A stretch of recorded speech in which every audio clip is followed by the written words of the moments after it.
Alright, so what we're going to do today is we're going to be testing the headlights and taillights on this 1997 Jeep Wrangler. So the first thing we're going to do is get our test light over here, and it's already plugged into the ground side of the battery, so I'm just going to make sure it works. Cool, light bulbs. And this is our fuse for the headlights. We're going to go ahead and check both sides of that just to make sure it is working.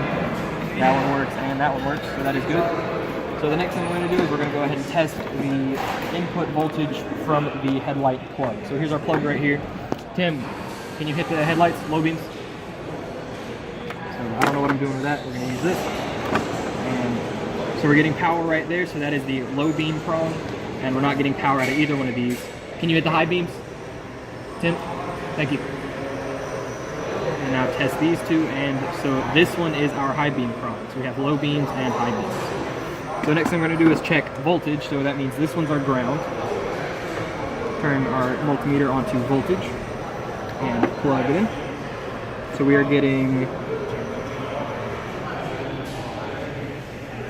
11.4 volts in the high beam circuit, low beams, and 11.7 volts into our low beam circuit. So we know our plug works and the headlight does work. It is just unplugged because I needed to check it. So now we're going to check resistance in the bulb. So we know based on the layout of our plug that our prong over here, which you can't really see that, but it doesn't really matter, is ground, and then we have low beam and high beam.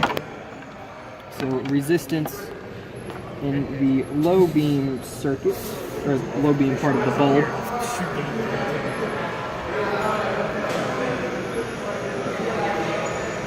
oh my goodness, I hate these things. What? What's that? Alright, what do we got?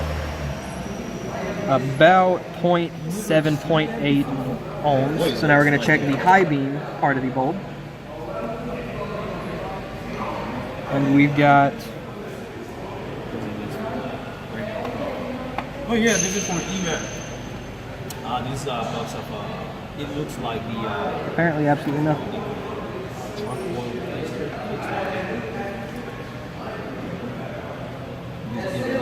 There it goes. So for the high beam side, we have about the same, 0.7, 0.6 ohms. So that's better, right? All right, so that's all we got. Now we're gonna go look at the tail lights. All right, so now we're gonna go ahead and check the brakes. As you can see, our third brake light is on, and this side is disconnected. So we get our test light again, and hook it up to this little ring right here, because that's pretty much the best ground we can find back here. And then we take our plug, and all three of these supply ground, brake light, and tail light to our bulb. So we're going to plug it in right here. It lit up for a second. There it goes. Almost. Hang on.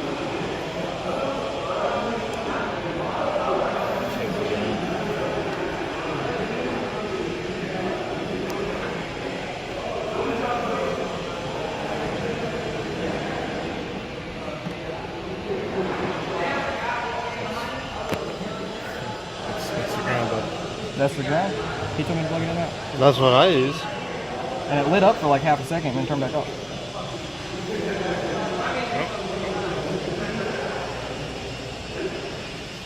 Alright, well, it's kind of lighting up. It's a little bit hard to get it into where it'll actually do anything, but...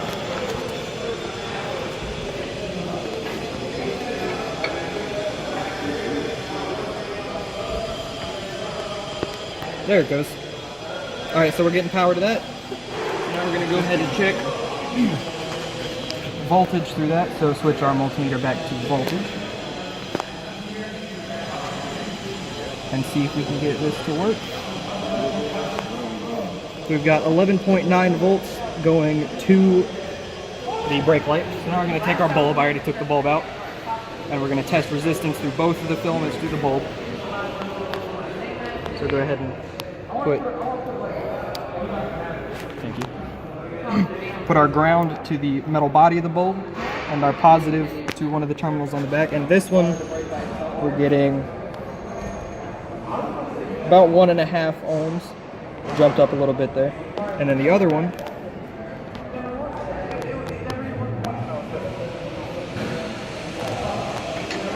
It's slowly going down, but about 2.6, 2.7 amps of resistance. So that's it, right? I'm gonna test this relay right here real quick. 5-pin relay. So the first thing we're gonna do is we're going to take a negative lead connected to the battery. Go ahead and plug it into one of the coil switches. So then if we take the positive lead, we can see right there that that is working. So if we have power, theoretically we'll be able to turn the power feed on and off. But in order to test if we're actually getting a good flow through the relay, we take another lead right here connected to the positive on the battery and plug it into our power source right here. And then we take this lead coming out of this DVOM right here with the negative, currently on the negative battery terminal. And we're gonna touch it to this spot on the relay.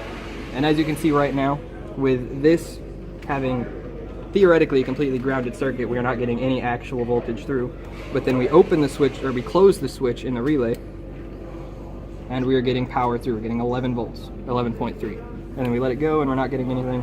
So we can turn on and off, put it back in, gosh darn it. So we can control the flow of electricity through the relay. So that's how to test a relay. That's it. Go do something productive with your day. Bye.